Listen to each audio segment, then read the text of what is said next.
દેવ મહાદેવના પાવન ધામોમાં અનેક એવા તીર્થ સ્થળો છે કે જ્યાં આસ્થા અને ચમત્કારનો અદ્ભુત સંગમ જોવા મળે છે।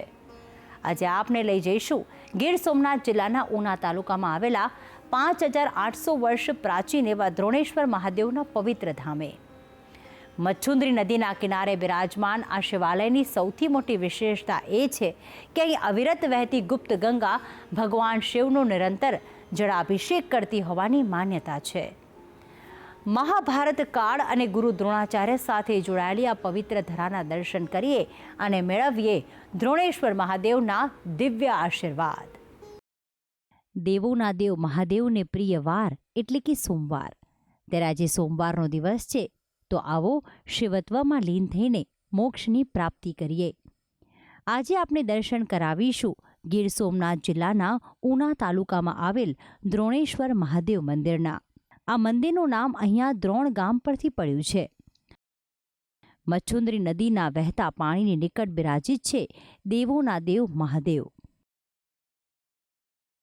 મહાભારત કાળ સાથે જોડાયેલ શિવાલયની ખાસિયત છે અહીં અવિરત વહેતી આ પવિત્ર જળધારા, જેનું ઉદ્ગમ સ્થાન આજ દિન સુધી કોઈ જાણી શક્યું નથી। કહેવાય છે કે મહાભારતના સમયમાં પાંડવોને શોધતા શોધતા તેમના ગુરુ દ્રોણાચાર્ય અહીં મચ્છુંદ્રી નદીના કિનારે આવ્યા હતા, જ્યાં તેમણે મહાદેવની ઉપાસના માટે શિવલિંગની સ્થાપના કરી હતી।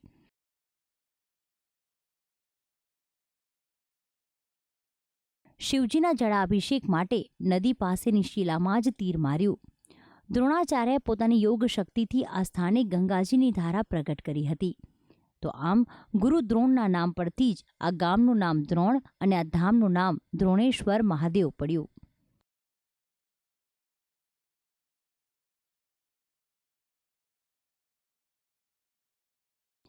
એક બીજી લોકવાયકા મુજબ પ્રાચીન સમયમાં આ ધામ રત્નેશ્વર નામે ઓળખાતું હતું।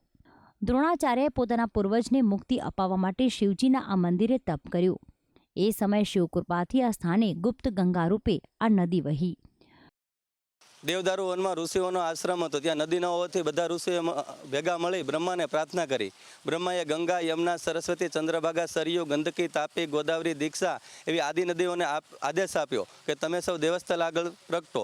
બધી નદીઓએ આદેશ મસ્તક ઉપર ચડાવી અને દેવદારુ વનમાં આકાશમાંથી વરસી બધા ઋષિઓએ તેમને કમંડળમાં ઝીલી અને છોડી, એટલે તે ઋષિતોયા નદી કહેવાય। પણ જે ઋષિ, આ નદીનું નામ સાચું નામ તો ઋષિતોયા છે, પરંતુ જે ઋષિએ તેમને પ્રસન્ન કરી હતી તેમનું નામ મચ્છંદરનાથ હતું। આજે આ નદીને તેમની સમૃદ્ધિમાં મચ્છુંદ્રી નદી કહે છે। ગુરુ દ્રોણની ભક્તિથી પ્રસન્ન થઈને ભોળાનાથ આ ધામે દ્રોણેશ્વર નામે પ્રચલિત બન્યા। આ મંદિરે સ્વયંભૂ જળધારાના જળથી દ્રોણ ઋષિના પૂર્વજોની મુક્તિ થઈ હતી। આખા વર્ષમાં આવતા સોમવારના દિવસે અને ખાસ કરીને શ્રાવણ માસમાં આ મંદિરમાં ભાવિક ભક્તો નમન કરે છે। મચ્છુંદ્રી નદીના નયનરમ્ય વાતાવરણમાં આવીને તમામ શ્રદ્ધાળુઓ જાણે મહાદેવના નામમાં લીન બની જાય છે। રમણીય સ્થાનમાં બિરાજિત આ સુંદર શિવાલય પ્રાચીન કાળથી જ શિવભક્તો માટે આસ્થાના સ્થાનક સમાન બન્યું છે। ભક્તિ સંદેશ, સંદેશ ન્યૂઝ, ગીર સોમનાથ।